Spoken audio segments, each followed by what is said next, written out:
આવી રહ્યા છે સમાચાર પોરબંદરમાં બસનો અકસ્માત જ્યાં 2 ના મૃત્યુ થયા હોવાના અહેવાલ છે। 15 લોકો ઘાયલ થયા છે। યાત્રીઓથી ભરેલી બસને અકસ્માત નડ્યો। કછુડી ગામ નજીક બસ અને ટ્રક વચ્ચે અકસ્માત થયો જેમાં 2 યાત્રીના મૃત્યુ થયા છે। 15 થી વધારે યાત્રીઓ ઘવાયા છે। કર્ણાટકની બસ યાત્રીઓને લઈને દ્વારકા દર્શને જતી હતી। રાત્રિના ટ્રક અને બસ વચ્ચે અકસ્માત થયો હતો જેમાં 2 યાત્રીના મૃત્યુ થયા હોવાના અહેવાલ છે। 15 થી વધુ યાત્રીઓ ઘવાયા છે। વધુ માહિતી મેળવીએ સંવાદદાતા પ્રતિશ સિલુ પોરબંદરથી જોડાયા છે। પ્રતિશ, આ અકસ્માતને લઈને શું વધુ અપડેટ આવી રહી છે આપની પાસે? આજે અકસ્માતનો બનાવ બન્યો છે જે કર્ણાટક પાર્સિંગની જે મિની બસ હતી તે ગીર સોમનાથથી ને દ્વારકા જઈ રહી હતી। તે દરમિયાન જે કુછડી ટોલ નાકું છે, કુછડી ટોલ નાકાની પહેલા જે એક હોટલ છે તે હોટલ પર એક ટ્રક જે ઉભો હતો તે ટ્રકને આ જે મિની બસ છે તેને પછવાડે છે ને પાછળથી ઠોકર મારી છે અને આ અકસ્માત એટલો ગંભીર હતો પંકજ કે ઘટના સ્થળે જ જે 2 પેસેન્જર છે તેના મૃત્યુ થયા છે જ્યારે 10 થી વધુ જે પેસેન્જરો છે તેઓને નાના મોટી ઈજા થઈ છે। જ્યારે એક પેસેન્જર છે તે પણ હજુ પણ વધુ જે ઈજાગ્રસ્ત છે। ત્યારે હાલ તો તમામને સરકારી ભાવસીજી હોસ્પિટલ છે ત્યાં સારવાર આપવામાં આવી રહી છે અને જે બસનો ડ્રાઈવર જે છે તે આ ઘટના બાદ ફરાર થઈ જતા પોલીસે બસના ડ્રાઈવર વિરુદ્ધ ફરિયાદ નોંધવા સહિતની કાયદેસરની કાર્યવાહી છે તે હાથ ધરી છે। પંકજ જી પ્રતિશ, આભાર માહિતી આપવા માટે। રાજ્યના પડોશમાં આવેલ સંઘ પ્રદેશ દાદરાનગર હવેલીમાં એસટી બસે અડફેટે લેતા 2 યુવકોના મૃત્યુ થયા। બનાવ બાદ માહોલ ગરમાયો હતો। આથી પોલીસે સ્થળ પર પહોંચી અને મામલાને થાળે પાડવા પ્રયત્નો કર્યા।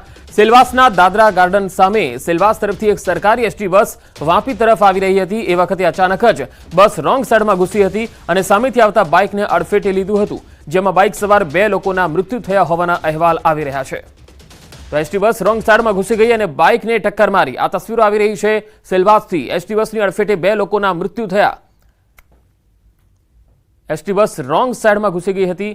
એ વખતે અચાનક જ રોંગ સાઈડમાં બસ ઘૂસી અને સામેથી આવતા બાઇકને અડફેટે લીધું જેમાં બાઇક સવાર 2 લોકોના મૃત્યુ થયા હતા। આ ઘટના બાદ લોકોના ટોળે એકત્ર થઈ ગયા હતા। તો આ ઘટના બાદ માહોલ પણ ગરમાયો હતો। લોકોનું ટોળું અહીંયા વળી ગયું હતું અને લોકોમાં રોષની લાગણી પણ જોવા મળી। પોલીસે સ્થળ પર પહોંચી અને મામલાને થાળે પાડવા પ્રયત્ન કર્યો। સેલવાસના દાદરા ગાર્ડન સામે સેલવાસ તરફથી એક એસટી બસ જે છે એ આવી રહી હતી અને એ વખતે અચાનક આ ઘટના બની।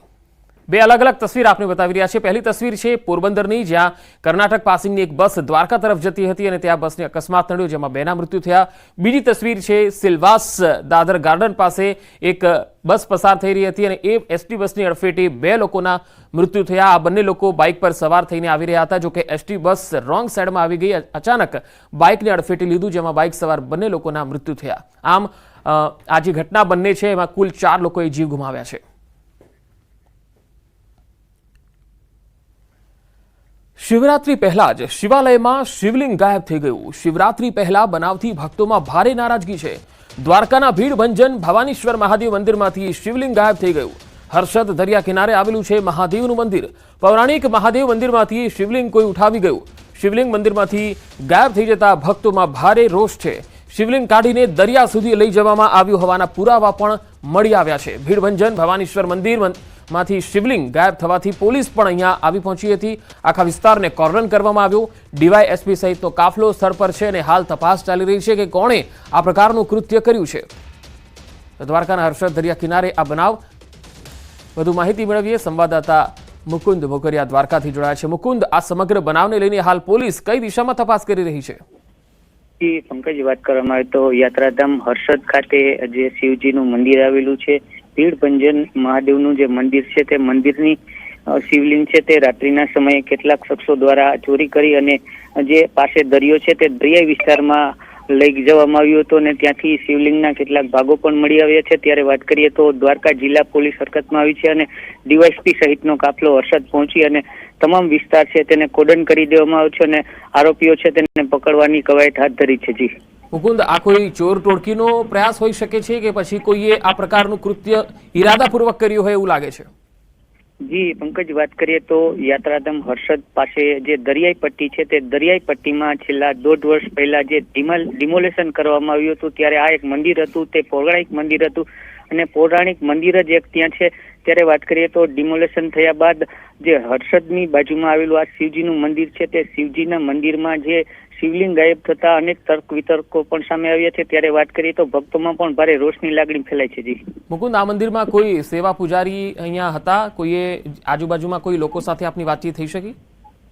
જી વાત કરીએ તો મંદિરના પૂજારી છે તે પૂજારી સવારે પૂજા કરવા ગયા હતા ત્યારે જે શિવજીનું જે શિવલિંગ છે તે ગાયબ હતું। ત્યારે પૂજારી દ્વારા આસપાસના લોકોને જાણ કરતા પોલીસને જાણ કરવામાં આવી હતી અને પોલીસ દ્વારા જે તપાસ હાથ ધરી હતી, પરંતુ હજી સુધીમાં પૂજારીનો સંપર્ક નથી થયો। પરંતુ હાલ ડીવાયએસપી અને એસપી સહિતનો કાફલો ત્યાં પહોંચી ચૂક્યો છે અને તમામ દિશામાં તપાસના ચક્રો ગતિમાન કર્યા છે। જ્યારે આ કેના દ્વારા કૃત્ય કરવામાં આવ્યું છે તે પણ તપાસનો વિષય હાલ પોલીસ દ્વારા કરવામાં આવી રહ્યો છે। જી મુકુંદ, આભાર માહિતી આપવા માટે। તો દ્વારકામાં ભીડભંજન ભવાનીશ્વર મંદિરનો આ બનાવ છે, જે હર્ષદ દરિયા કિનારે આવેલું આ મંદિર છે અને આ મંદિરમાં અચાનક શિવલિંગ છે એ કોઈ વ્યક્તિ દ્વારા ગાયબ કરી દેવામાં આવ્યું। શિવરાત્રી પહેલા જ શિવાલયમાંથી શિવલિંગ ગાયબ થઈ જતા લોકોમાં રોષ જોવા મળી રહ્યો છે। ભીડભંજન ભવાનીશ્વર મહાદેવ મંદિરમાં આ શિવલિંગ કેવી રીતે ગાયબ થયું, કોને ગાયબ કર્યું અને કયા ઈરાદાથી ગાયબ થયું છે, આ તમામ જે સવાલો છે એ હાલ તપાસનો વિષય બન્યા છે। તો હાલ અલગ અલગ તસવીર આપને બતાવી રહ્યા છે। લાગણી દુભાવવાનો આ પ્રયાસ હોઈ શકે છે। ત્રણ અલગ અલગ તસવીર આપને બતાવી રહ્યા છે। પહેલી તસવીર દ્વારકા, જ્યાં શિવલિંગ ગાયબ થઈ ગયું। બીજી તસવીર વેજને બદલે નોનવેજ ખવડાવવામાં આવ્યું અને ત્રીજી તસવીર આવતીકાલે જ્યારે શિવરાત્રી છે અને જૂનાગઢ સહિત તમામ શિવાલયોમાં મોટી સંખ્યામાં ભક્તો આવી રહ્યા છે અને ભવનાથના દર્શન કરી ધન્યતાનો અનુભવ લઈ રહ્યા છે। ત્યારે આ ત્રણ અલગ અલગ તસવીર, એક તરફ શ્રદ્ધાનો મહાકુંભ કહી શકાય એ રીતે જૂનાગઢમાં મિની કુંભ કહેવાય છે અને મુરગીકુંડમાં સ્નાન કરવા માટે મોટી સંખ્યામાં સંતો મહંતો આવી રહ્યા છે। તો દ્વારકામાં આ પ્રકારની ઘટના પણ બની રહી છે। લાગણી દુભાવવાના પ્રયાસો થઈ રહ્યા છે।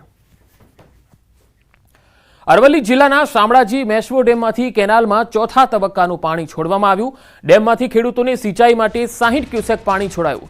તંત્રના નિર્ણયથી ભિલોડા, મોડાસા અને ધનસુરાના 60 ગામના ખેડૂતોને ફાયદો થશે। ઘઉં, ચણા, વરિયાળી સહિતના ખેડૂતોની 7000 હેક્ટર જમીનના પાકને ફાયદો થવાનો છે। તો ભિલોડા, મોડાસા, ધનસુરાના ખેડૂતોને પાણી છોડવાથી ફાયદો થશે। ઓવરઓલ 60 ગામના ખેડૂતોને ફાયદો થશે। ઘઉં, ચણા અને વરિયાળી જેવા પાકોને લાભ થશે। અરવલ્લીમાં શામળાજી મેશ્વો ડેમમાંથી જે પાણી છોડવામાં આવ્યું છે તેનાથી ખેડૂતો ખુશખુશાલ છે। વધુ માહિતી મેળવીએ, અરવલ્લીથી સંવાદદાતા હાર્દિક પટેલ જોડાયા છે। હાર્દિક, આ ત્રણ તાલુકાના જે ગામોને ફાયદો થવાનો છે, આ કેટલા સમય સુધી ચાલશે પાણી આપવાનું કાર્ય? પંકજ, ચોક્કસથી જે પ્રકારે યાત્રાધામ શામળાજી પાસે જે મેશ્વો જળાશય આવેલો છે ત્યાંથી ચોથા તબક્કાનું પાણી છોડવામાં આવ્યું છે। ખાસ કરીને ખેડૂતો માટે ખૂબ સારા સમાચાર છે, કારણ કે 60 ક્યુસેક પાણી લગભગ 3 તાલુકાના જે ભિલોડા, મોડાસા અને ધનસુરા તાલુકાના જે ખેડૂતો છે તેમને જે હાલ વાવેતર કર્યું છે 7000 હેક્ટર જમીનમાં, તેમાં ઘઉં, ચણા, વરિયાળી, દિવેલા, જીરુના પાકમાં ફાયદો થવાનો છે। હાલ પાણીની તાતી જરૂરિયાત છે, ત્યારે આગામી જે 10 દિવસ સુધી આ પાણી આપવામાં આવી શકે છે। આ સંજોગોમાં જે પ્રકારે ધીમે ધીમે ગરમી વધી રહી છે પંકજ, ખાસ કરીને ત્યારે પાકને હાલ તાતી જરૂરિયાત છે પાણીની, તેવા સંજોગોમાં હાલ ખેડૂતો માટે સારા સમાચાર છે। જી હાર્દિક, આભાર માહિતી આપવા માટે। સ્થાનિક ચૂંટણીના પરિણામો બાદ સત્તાના સુકાનની પ્રક્રિયા ચાલી રહી છે। રાજ્યની 66 નગરપાલિકામાં પ્રમુખની પસંદગી કરવા ભાજપની નિરીક્ષકોની વરણી થઈ ગઈ છે। જૂનાગઢ મહાનગરપાલિકામાં પણ મેયર સહિતના પદાધિકારીઓ પસંદ કરાશે। તારીખ 25, 26 અને 27 એમ 3 દિવસ ચાલશે પસંદગીની કાર્યવાહી। તારીખ 28 ફેબ્રુઆરી અને 1 માર્ચના રોજ પાર્લામેન્ટરી બોર્ડની બેઠક મળશે। 1 માર્ચ બાદ તમામ પાલિકાને મળશે પ્રમુખ અને જૂનાગઢ મહાનગરપાલિકાને મળશે મેયર। વધુ માહિતી મેળવીએ, સંવાદદાતા ગૌતમ શ્રીમાળી જોડાયા છે।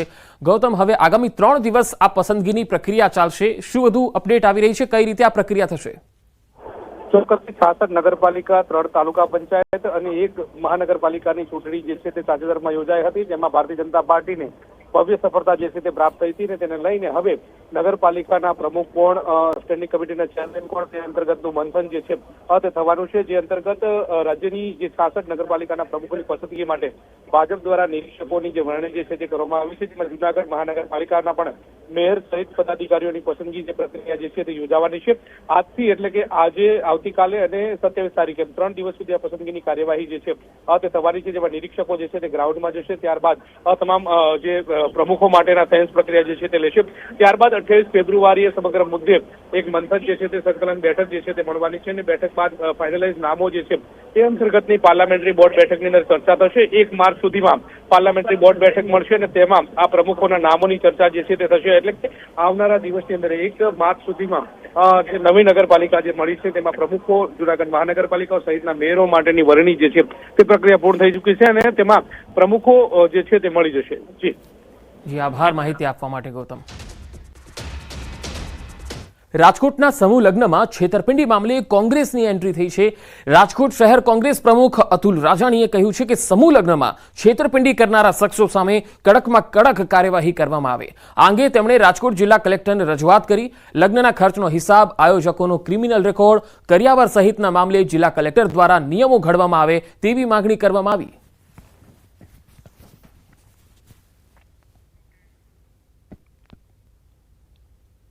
એ પણ આ જે સમૂહ લગ્ન કરે છે અને એને હિસાબ રજૂ કરવાનો અને કલેક્ટરની જે વેબસાઇટ છે એમાં એના ઓનલાઈન એના હિસાબ રજૂ કરવાના એવી કોંગ્રેસ પક્ષની માંગણી છે.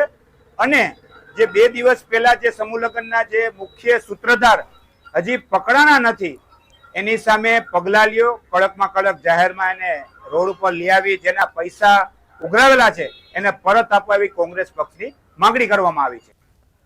વડોદરામાં પ્રખ્યાત એજ્યુકેશનલ ઇન્સ્ટિટ્યૂટના પાટિયા પડી ગયા. તબીબી અને એન્જિનિયરિંગનો અભ્યાસ કરાવતી FIIT-JEE ઇન્સ્ટિટ્યૂટનું ઉઠામણું થયું છે. જૂના પાદરા રોડ પરનું એક સેન્ટર રાતોરાત બંધ થઈ ગયું. કર્મચારીઓના પગાર, વેન્ડરોના કરોડોના નાણાં અટવાઈ ગયા છે. વાલીઓ પાસેથી ધોરણ 11 અને 12 એમ એક સાથે 2 વર્ષના એડમિશનના નાણાં ફી પેટે વસૂલાયા હતા. સેન્ટર અચાનક બંધ થઈ જતા પ્રવેશ મેળવેલા વિદ્યાર્થીઓ રજડી પડ્યા છે. નાણાં પણ ડૂબ્યા છે. છેલ્લી ઘડીએ નવા ઇન્સ્ટિટ્યૂટમાં એડમિશન માટે વાલીઓની દોડધામ જોવા મળી. સેન્ટરના માલિક અને દિલ્હીના વતની AK ગોયલ સામે દેશમાં અનેક જગ્યાએ પોલીસ ફરિયાદ થઈ હોવાની ચર્ચા છે.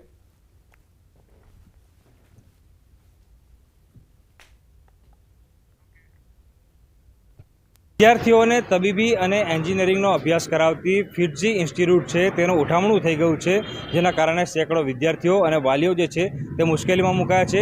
આ સમગ્ર મામલે જો વાત કરવામાં આવે તો વડોદરા શહેરના ઓલ્ડ પાદરા રોડ ખાતે આજે FIIT-JEE એજ્યુકેશનલ ઇન્સ્ટિટ્યૂટ જે છે તે લાંબા સમયથી ચાલતું હતું, પરંતુ તેના જે સંચાલકો છે તેઓ રાતોરાત આ જે ઇન્સ્ટિટ્યૂટ છે તેને તાળા મારીને ફરાર થઈ ગયા છે.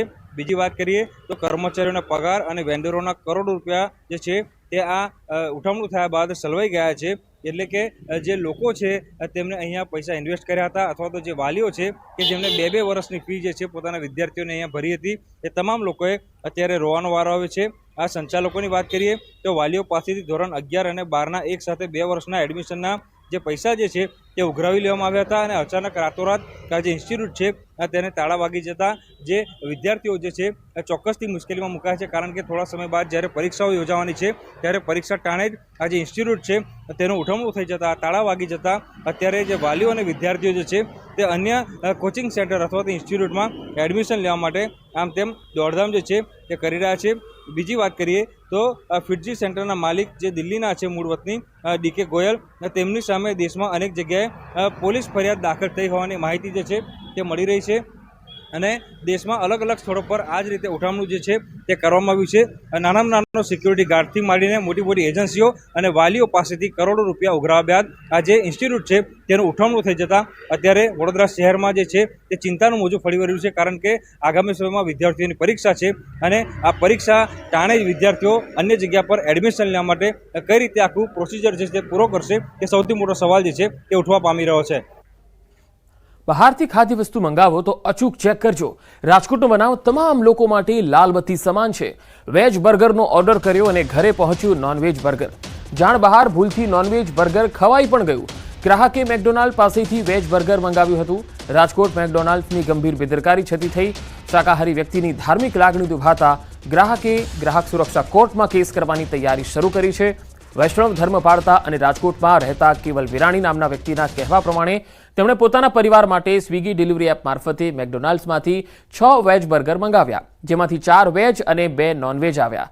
આ અંગે જ્યારે મેકડોનાલ્ડનો સંપર્ક કર્યો ત્યારે તેમણે સ્વીકાર્યું કે ભૂલ તેમના તરફથી છે. કામના વધુ ભારણને કારણે આવી ભૂલ થઈ હતી.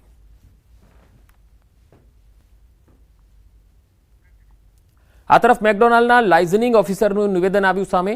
અમારા લેવલે અમે તપાસ કરી રહ્યા છે. તેમણે કહ્યું છે કે સ્ટાફથી ભૂલ થઈ ગઈ હોય. અમારો કોઈ ઈરાદો કોઈના ધર્મ ભ્રષ્ટ કરવાનો ક્યારેય ન હોય. જવાબદાર સ્ટાફ સામે કાર્યવાહી કરીશું. અમારાથી ભૂલ થઈ છે અને માફી પણ માંગીએ છીએ.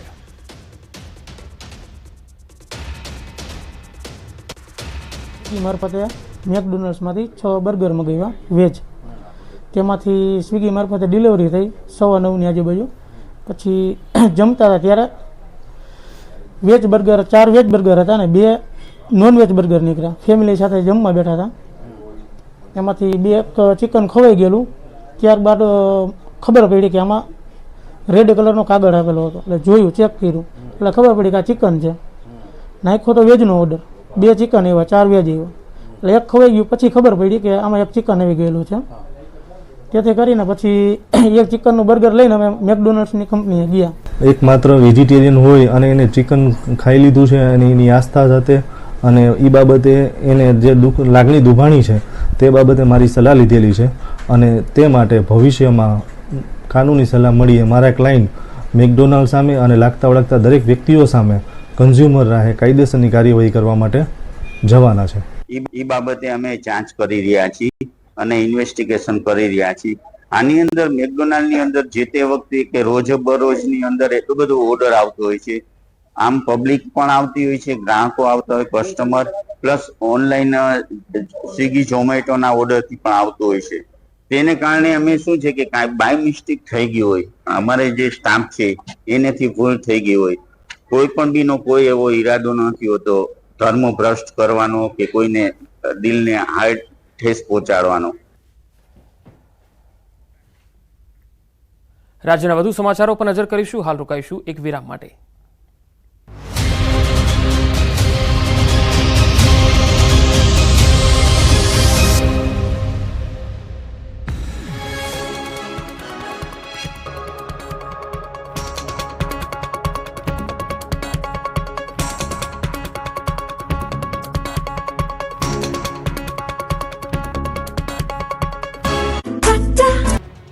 ગુજરાતમાં ઉનાળાની ધગધગતી એન્ટ્રી થઈ ગઈ છે. ફેબ્રુઆરી માસમાં જ માથાફાડ ગરમી પડવા લાગી છે. જેવી માર્ચ મહિનામાં ગરમી પડે તેવી ગરમી અત્યારથી પડવા લાગતા ઘરે ઘરે પંખાની બદલે સીધા એસી શરૂ થવા લાગ્યા છે. આગામી દિવસોમાં તો સૂરજદેવ કોપાયમાન થવાના છે. 5 દિવસ પરસેવો છોડાવી દે તેવી આકરી ગરમી પડવાની છે. હવામાન વિભાગે ઉનાળાની એન્ટ્રી સતત યલો એલર્ટ આપી દીધું છે. હવામાન વિભાગે આગાહી કરી છે કે હવે કાળઝાળ ગરમી માટે શેકાવા તૈયાર રહેજો. ગુજરાતના કાંઠા વિસ્તારમાં ગરમીનું યલો એલર્ટ અપાયું છે. કાંઠાના ભાગોમાં આખરી ગરમીનો અહેસાસ થશે.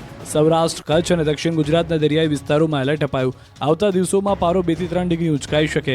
આ વિસ્તારોમાં અઠવાડિયાના મધ્ય સુધીમાં ગરમી 40 થી 41 સેલ્સિયસ તો સુરતની આસપાસ કેટલાક સ્થળે 42 સેલ્સિયસે પારો પહોંચી શકે છે. રાજ્યના મોટાભાગના તાપમાન 37 થી 38 સેલ્સિયસ રહેવાની સંભાવના છે. અમદાવાદમાં પણ ભારે ગરમીનો અહેસાસ થશે. અમદાવાદમાં મહત્તમ તાપમાન 35 ડિગ્રી થઈ શકે તો બફારાથી પણ લોકો અકળાઈ જશે. અકળાવી નાખે એવા બફારાની સંભાવના છે. કાંઠા વિસ્તારમાં વધારે બફારાની આશંકા છે. એટલે ફેબ્રુઆરીનું અંતિમ અઠવાડિયું ગુજરાતવાસીઓને તપાવી દેશે.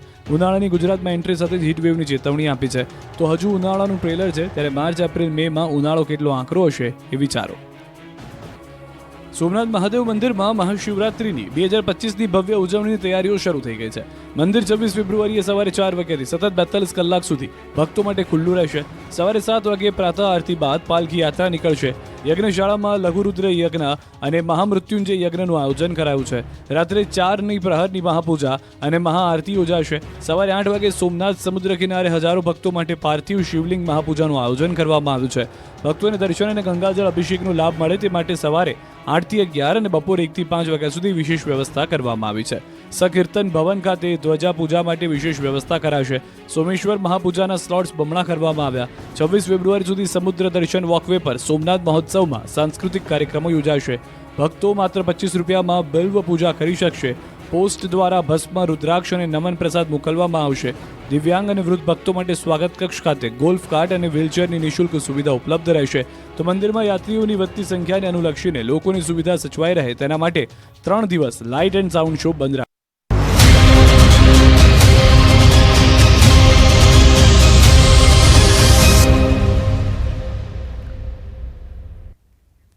બ્રેક બાદ સમાચારોમાં આગળ વાત રાજકોટની. રાજકોટમાં આજી નદીના કાંઠા આવેલા વિસ્તારોમાં મચ્છરોનો ભયંકર ત્રાસ છે. સ્થાનિકોનું કહેવું છે કે અહીં આજી નદીમાં જળકુંભીનું સામ્રાજ્ય આવેલું છે, જેના કારણે મચ્છરોનો ભારે ત્રાસ છે.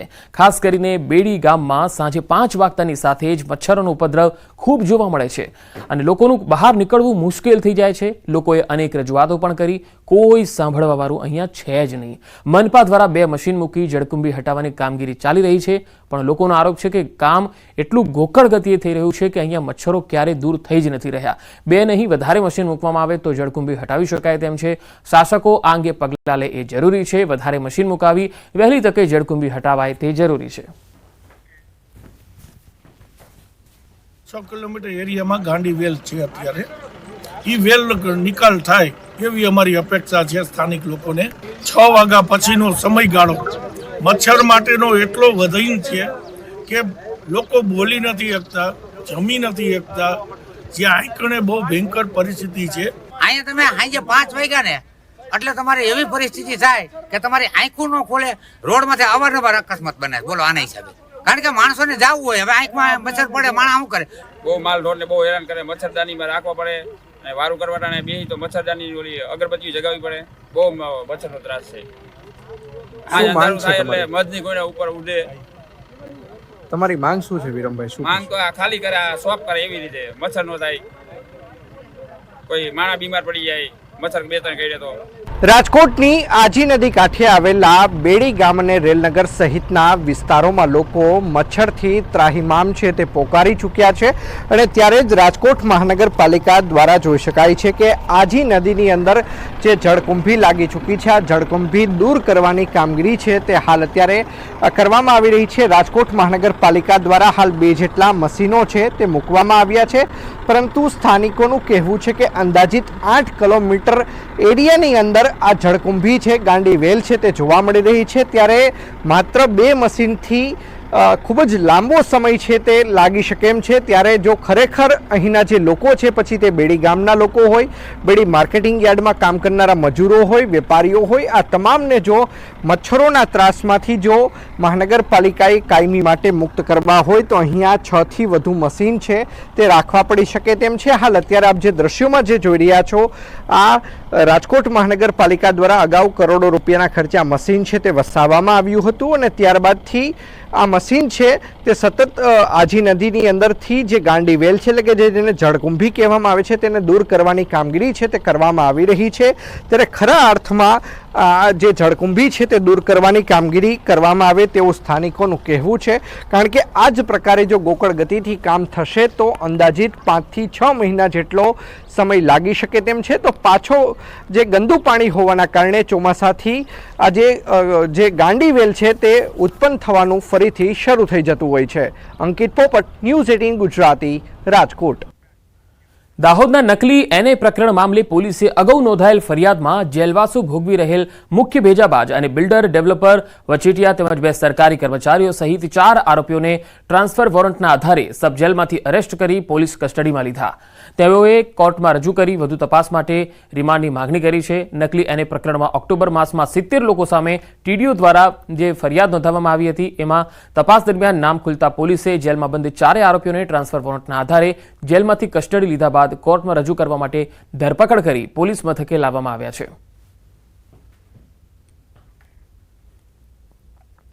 આ તમામ આરોપીઓ છે એ અલગ અલગ ગુનાઓમાં અગાઉ અટક થઈ ચૂકેલા હતા અને હાલમાં જ્યુડિશિયલ કસ્ટડીમાં હતા, પરંતુ તપાસ દરમિયાન જે અન્ય ગુનો દાખલ થયો છે એમાં પણ નામ ખુલી આવતા તેમને એ ગુનાના કામ પર અટક કરવા માટે હાલમાં કસ્ટડી સંભાળેલી છે. હાલમાં જે કસ્ટડી છે એ ટીડીઓની જે ફરિયાદ હતી એમાં તેમને અટક કરવાની પ્રક્રિયા ચાલુમાં છે. મોરબીમાં અસામાજિક તત્વો બેફામ બન્યા છે. રિક્ષા ભાડે કરવાની બાબતે મારામારી કરી. લીલાપર ચોકડી પાસે બબાલ થઈ ગઈ. 4 થી વધુ લોકોને ઈજા પહોંચી. પેસેન્જર તરીકે આવેલ અજાણ્યા શખ્સે અન્ય લોકોને બોલાવી અને માર માર્યો. રિક્ષા ચાલક તેમજ રિક્ષા ચાલકને બચાવવા આવેલ અન્ય લોકોને પણ ધોકા વડે માર માર્યો. તમામ ઈજાગ્રસ્તોને સારવાર અર્થે મોરબી સરકારી હોસ્પિટલ ખાતે ખસેડવામાં આવ્યા. મોરબી તાલુકા પોલીસે બનાવ અંગે તપાસ હાથ ધરી છે. પાકિસ્તાનથી જેલમુક્ત થયેલ માછીમારો માદરે વતન પહોંચી ગયા છે. પાકિસ્તાનથી 22 માછીમારો જેલમુક્ત થયા હતા. આ માછીમારો પરત ફરતા જ કેટલીક હકીકતો જાણવા મળી. જેલમાંથી મુક્ત થયેલા માછીમારોએ જણાવ્યું કે તેમને જમવામાં માત્ર 5 રોટલી જ આપવામાં આવતી હતી, જેમાં સવારે 1 રોટલી, બપોરે રાત્રે 2 રોટલી ભોજનમાં આપવામાં આવતી. પૂરતું ભોજન ન મળતા માછીમારો ભૂખ્યા રહેતા અને બીમાર પડી જતા. બધી આપણી રીતે સોફુરાઈ કે રહી છે, બધી ન કરીએ તો માર ખાવાનું છે. બધી જેલની જેલ રીતે હોય, ખુદ હાથે બનાવીને ખાતા,